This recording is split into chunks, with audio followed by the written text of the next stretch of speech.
What's going on, everybody? Welcome to After Prison Show, and today this is going to be a really crazy video that we have for you.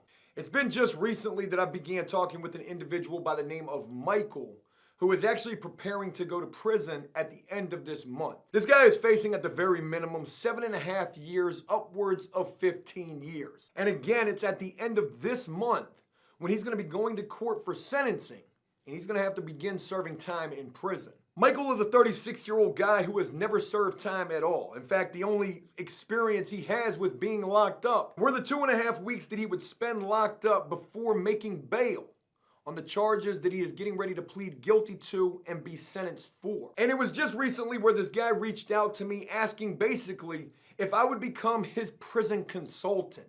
And you know, that's a really crazy thing to mention because we've talked about prison consulting here in the past on After Prison Show, where people are charging tens of thousands of dollars just to be preparing people for prison. And how much preparing can you actually really do for somebody to prepare them to serve time?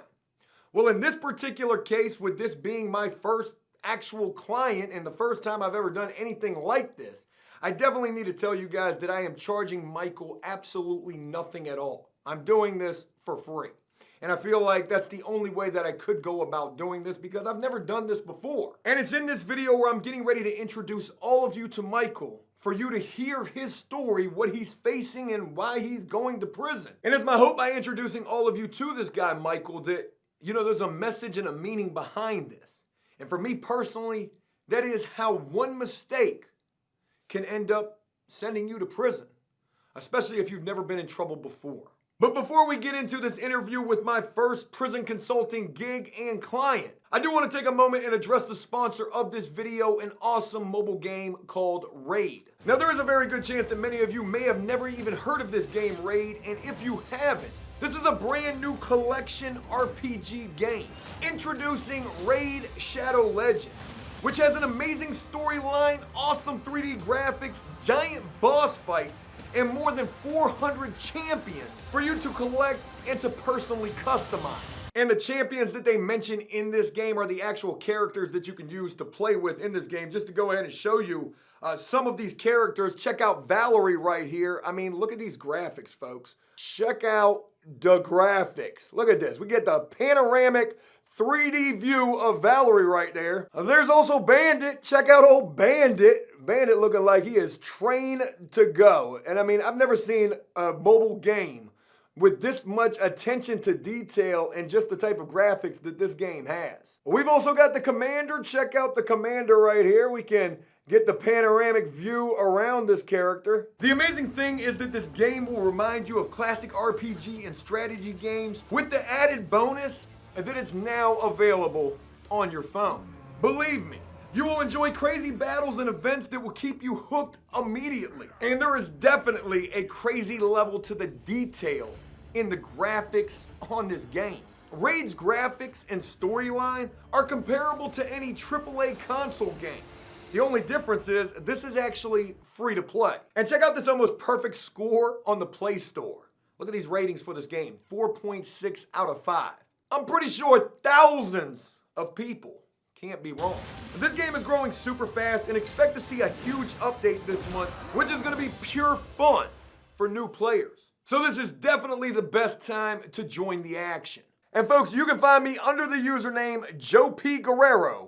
And if you're quick enough, you can join my clan. And so folks, if you really want to show support for After Prison Show, please go down to the descriptions of this video using the exclusive After Prison Show link to download Raid Shadow Legends for free. And when you do so, you're immediately going to be hooked up with 50,000 silver. And that is definitely going to help you with this game. So good luck, and I'll see you there. And again, a very special shout out to Raid Shadow Legends for sponsoring this video. And now folks, I'm getting ready to introduce you to my first ever prison consulting client who is facing between 7.5 to 15 years in prison, guaranteed to be going to prison for the very first time ever at the end of this month. Michael. Michael, I want to first start by saying I greatly appreciate your willingness to be able to do this interview with us. Sure.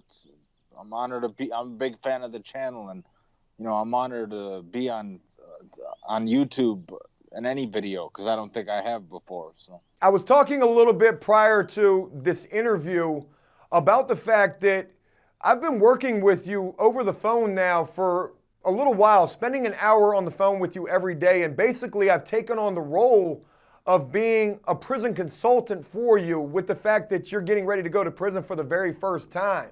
And the first thing I want to ask you is, what do you think about and how do you feel about the conversations that me and you have been having as I'm attempting to try to help you prepare for prison? well, I'm honored to have your support. I think it's a lot of helpful information. It's very calming, very soothing when you're telling it to me. I'm sure it's going to be a lot harder to follow most of the advice, or like you said, it could be a completely different situation than whatever question you're answering. But nevertheless, I appreciate it, and I've been watching a lot of videos, reading a lot of books, so as much information as I can get would be helpful. Some of the stuff you told me I've read or heard elsewhere, but others is that I haven't. So I'm definitely appreciative of it. And, again, you've never been in trouble before in your life, and you find yourself in a Right. situation where you're going to be going to prison for the very first time. Right. It's very unfortunate, the situation that's led up to everything that's going on with you right now. And I do hope to be able to get to that in this interview. But I want to get a little bit of information about you. Tell me and tell all of the viewers, like, how old are you? And give us a little bit of your background in terms of, what you've done in your life and schooling and things like that. Well, I recently turned 36, and I have a high school diploma and a college degree from 2006 in political science. And believe it or not, I was even accepted into law school after college. And then I kind of switched gears and got into IT. I've worked for HP, Hewlett Packard, like technical support for them. And then I've done technical support for Ascension, which is like a chain of hospitals, for the last 5 years. Phone-based technical support where you remote into people's computers and fix their problems, stuff like that. So trouble was never anything that you had ever been in before. Right. I have never been in trouble. Michael, I know what we're getting ready to get into is probably going to be difficult to talk about, but if you would be willing to do so, would you talk to us and basically tell us the story of what happened and, what's led up to the situation that you find yourself in now, getting ready to be going to prison? Sure. So I got married in January, and,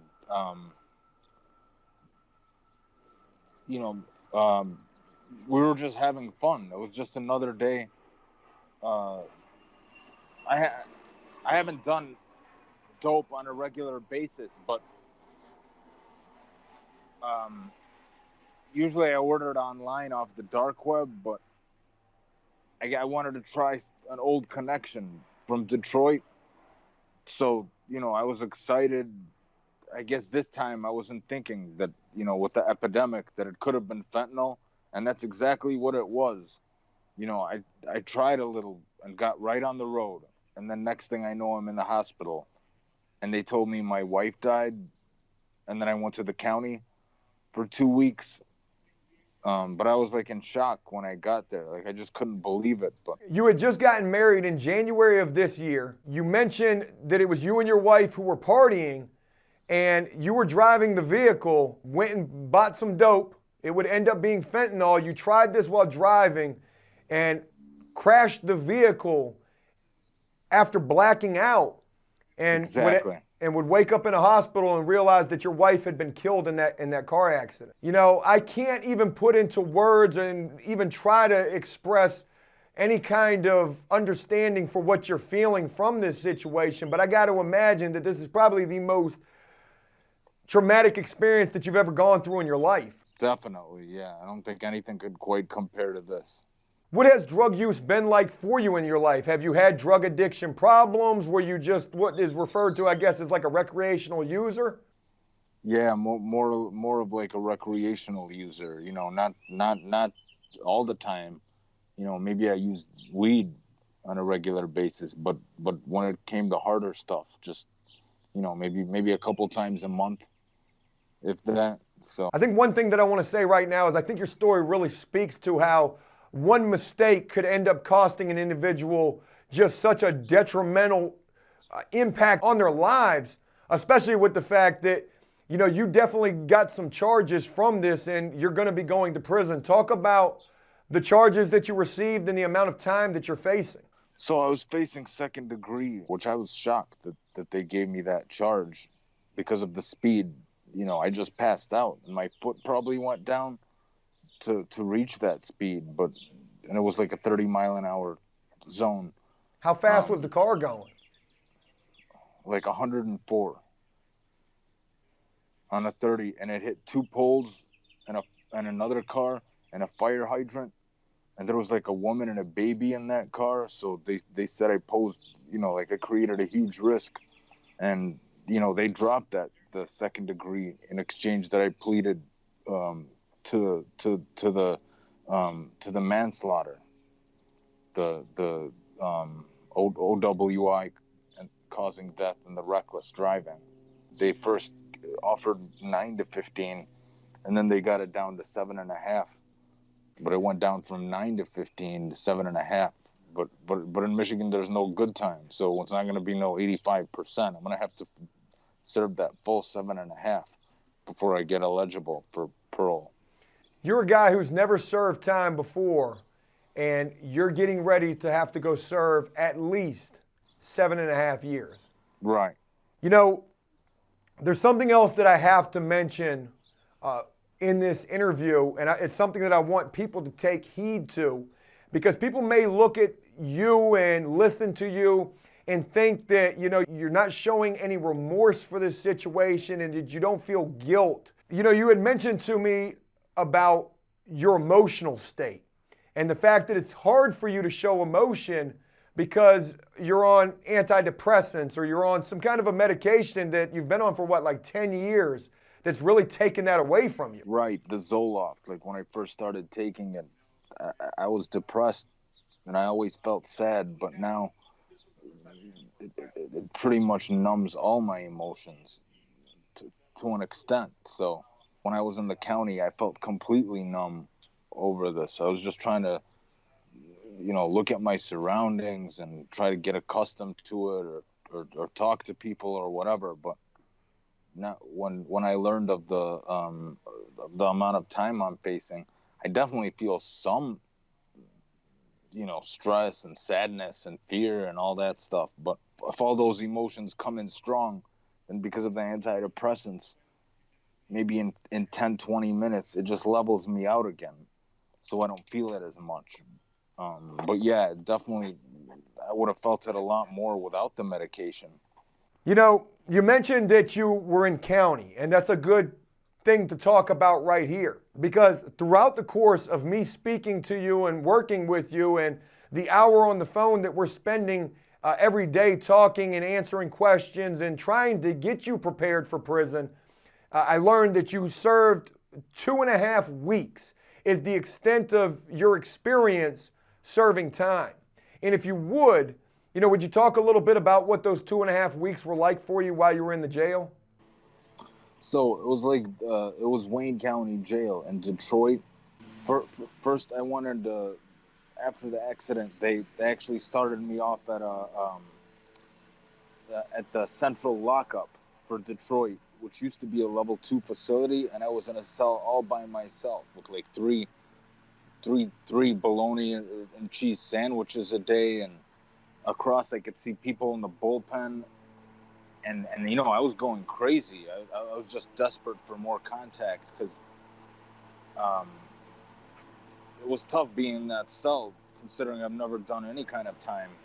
So we just had Michael go inside because somebody was cutting grass outside of his house, and we wanted to make sure that the audio was going to be okay for this video. But again, Michael, I appreciate you being willing to move around for us and to be willing to talk about all of this that you have been talking about. Sure, it's no problem. But let's continue with where we left off at, and that was you talking about the time that you were in county and how you served, the first couple of days in isolation, and then you would end up going out into general population, correct?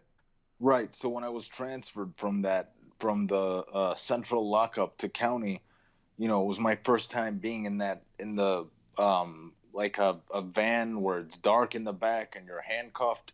And then for the first 3 days I was in quarantine, which was an absolute nightmare. It was 10 different bunks, and maybe between there was somewhere between like maybe 7 to 15 people in there. And at 10 o'clock every night, some people went home, or got bonded or transferred, and a couple of new guys came in.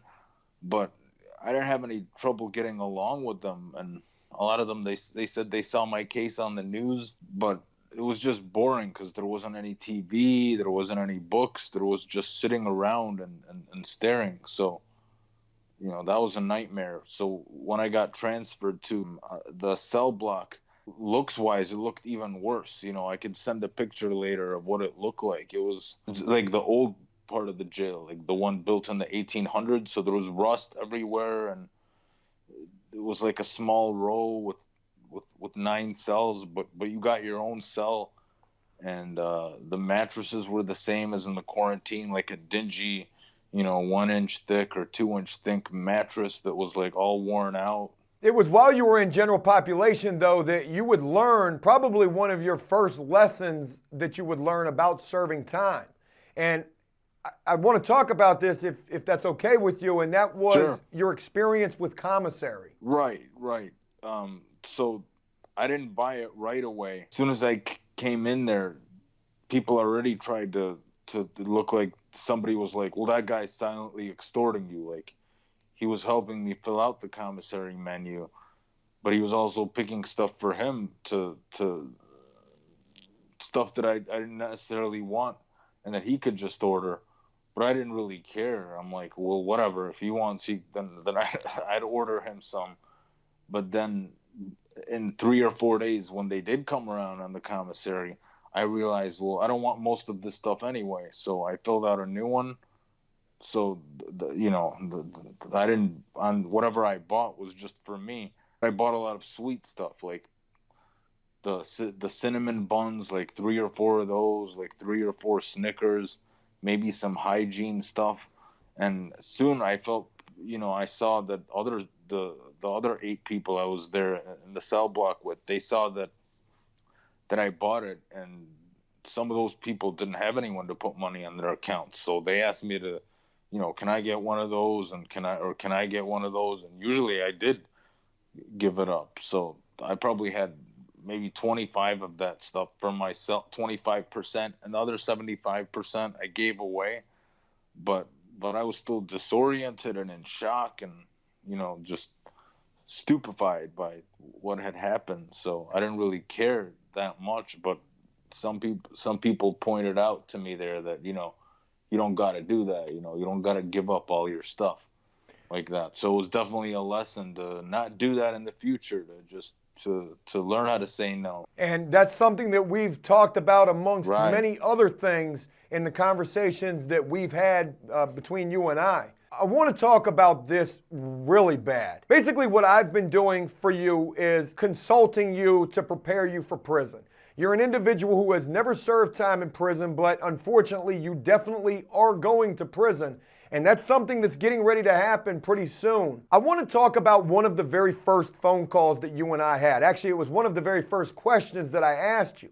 And I asked you, as we began to get to know one another, what had you done in an effort to prepare yourself for the time that you were getting ready to serve? If you would be willing to do so, would you tell me what you told me over the phone about what you had done in the phone call that you had, where somebody was basically offering you some kind of a service? Like a guy that's done over 30 years, I met up with him at a restaurant, and he told me, he answered all my questions kind of like you did, whatever I could ask. And he actually told me not to tell people what you're in there for, or say I don't want to talk about it, or if people ask tell them you're in there for murder. And also, I talked to somebody else that did a lot of time, or did like 3 years in Arizona, and he said that I could pay for protection or pay money for him to find somebody in there that would give me like a welcome package. But considering there are over 30 prisons here, I just thought, well, I'm going to wait to see where I get transferred and see how things go before I start paying money. But I know you told me that it's not a good idea to get involved in that anyway, because they're just going to keep coming and asking for that money. I want to jump in right here because that was the point that I was really trying to get to. You told me about this individual that you spoke with in Arizona who charged you, first of all, to be on the phone with them. Didn't they charge you, like, how much did they charge you for that phone call? To meet in person a couple times, actually. I met in person. He actually did time at that Maricopa County jail. I know you had Sean from Locked Up Abroad on your show. That did time at the same jail, but it was probably at a higher level and didn't sound like anything like the prisons here. Not at all. It's a tent city, as a matter of fact. It's a completely outdoor lockup. But this guy charged you what, like $200 for this information? Right. And then didn't he tell you that if you paid him thousands of dollars, that there would be a welcoming party for you when you got to prison? Right. He said it would probably be a couple thousand a month, but no more than 20. No more than $20,000. My God. We talked about that, and I'm not going to go any deeper because, a lot of what we've talked about is just, I almost consider it like attorney-client privilege, even though that's nothing like what this is. One, I want to be very adamant to not only you, which I've been, and I know that you know that I've said these things, but to the viewers as well. The information and the guidance, and more importantly, the opinion of my personal self that I've been offering to you, Michael, I've been doing this absolutely for free, and I've been adamant in the fact that I want nothing from you. Our agreement actually was, I'll do this, and I'll do it for free, and if you would be willing to share your story, that was something that I was definitely interested in. But even if you didn't want to, I would have respected that and still helped you. But I mention all of this because there are people who, well, one, are trying to charge you and trying to basically extort you before you even get to prison, as is the case with whoever this guy was from Arizona, making you promises that definitely cannot be fulfilled. Two, I want to throw this in here as well. The things that I've been mentioning to you and the conversations that we've had are from my own personal experience, my own personal prison expertise, what I consider that. But most importantly, ultimately, everything is going to be up to the final decisions that you make when you find yourself in whichever, if any number of situations that could arise while serving time. And a lot of people are going to have a different opinion. Just like what you were mentioning about the one guy who said, was it this same guy that you paid the money to who said go in there and tell everybody that you're in there for murder or that you don't want to talk about it? That was actually somebody else who did the 33 years in Michigan, and he's probably like in his mid 40s, if not 50, that had a a longer record and spent all that time here, but that was the advice he gave me. And like I said, my opinion is only my opinion. His opinion is only that as well. Ultimately, I'm trying to just offer you as much knowledge and education on what it's like to serve time and potential scenarios that could present themselves so that, you do go into a situation with at least some things to consider and not to feel so blindsided if and when certain situations do arise. And it's my hope, and it's what I'm going to do an update with you after you begin to serve this time, to not only find out what your time is like, but to also find out, did I do okay preparing you or did I not do so great? I really am going to want your honest opinion on what you feel about the conversations that me and you have had leading up to when you do actually, in fact, begin serving that time. Okay. Michael, I want to get toward wrapping this up, and I guess in doing so, this situation is about to begin for you pretty soon. In 3 weeks from today, you're going to go receive prison time, a very minimum of 7.5 years. And, you know, I want to ask you, I mean, I can already imagine, but tell me how you're feeling knowing that this is what's getting ready to happen for you. It feels like it's going to be tough to get used to. It feels like, you know, when I was in the county after 2 weeks, I thought this already feels like home. You know, I'm pretty used to it. I'm hoping it's going to be similar for the prison, but I know I'm going to have to be receiving for a month and then get transferred. So even if I get used to it in the receiving, the 23-hour lockdown, there's still going to be that anxiety about, well, how long is it going to take me to get used to the permanent facility I'm at? So it's more of fear of the unknown. Most likely that's what I'm feeling. Not fear of the incarceration, but fear of the unknown and, you know, how to get accustomed to that public setting. You know, I didn't have too big of a social circle here, you know, given that lifestyle to go to work and go home. So on the other hand, it's going to be a good way to practice to meet people, which has always been an issue for me, you know, meet people and be around people. So maybe that's a positive way to look at it. But, you know, it's worth mentioning as well that with the 2.5 weeks that you served in the jail, you would ultimately end up bonding out of jail. And right. Now, since being released from jail and awaiting your sentencing, you've been on house arrest, correct? Right. Michael, I would like, you know, people to take away from your story that, you know, you have to take into consideration everything that you're doing and the consequences that could come from those actions, especially if you're doing something that you shouldn't be doing. I know you a lot better than the viewers know you.